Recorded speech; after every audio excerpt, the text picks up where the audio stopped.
En réponse à la question précédente, je vous rappelle que quand vous cherchez des vidéos dans YouTube, c'est parce qu'il y a des vidéos pour mes différents groupes, euh, vous devriez aller, pour être sûr d'écouter seulement les vidéos qui vous concernent, aller sur zma.redirectme.net, ZMA étant votre cours. En mode liste, on voit mieux, et d'aller dans le fichier travaux hebdomadaires.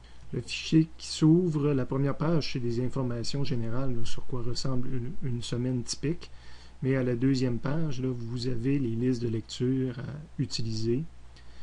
Donc, quand vous êtes prêt à remplir soit une annexe, soit un chapitre, vous cliquez sur le lien ici.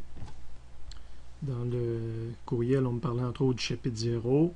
Donc, si je clique sur le lien du chapitre 0, ben, j'arrive bel et bien dans une playlist de YouTube.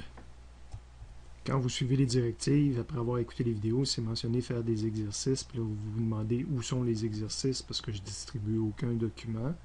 Ben, pour faire des exercices, là, vous devriez aller sur l'adresse physique.redirectme.net. Donc, la partie qui est commune à tous mes cours. Si vous mettez en mode liste, l'écran devrait vous apparaître comme ça. Donc là, j'étais en train de parler du chapitre 0, puis je veux faire des exercices dans le chapitre 0. Chapitre 1 à 25. Vous autres, vous allez aller soit dans le chapitre 0 une fois au début de l'année, après ça va toujours être dans les chapitres 1 à 25. Chapitre 0 est à part, donc je clique dessus. Et ça devrait être vrai là, pour les autres chapitres également. Il devrait toujours y avoir au début là, quelque chose qui s'appelle le numéro du chapitre, note de cours. On oublie les séguins, je vous le rappelle. Donc quand vous cliquez là-dessus, c'est justement ce que vous avez vu dans mes vidéos, là, le document papier que je vous aurais fait imprimer avec des choses manquantes dedans. Puis si je m'envoie à la dernière page, ce document-là devrait presque toujours se terminer par, on va attendre qu'il se mette à jour, une série d'exercices.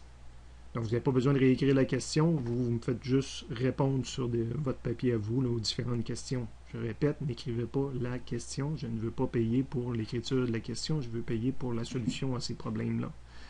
Et il y en a toujours plus que le client en demande, surtout que je ne veux pas payer, exemple, 10 heures pour faire des exercices ici, puis qu'il en manque pour faire d'autres chapitres. J'avais dit en faire à peu près 1 heure. Si vous ne comprenez pas au bout d'1 heure, c'est parce que vous devez avoir une discussion avec moi. C'est pas parce qu'il faut faire plus d'exercices encore.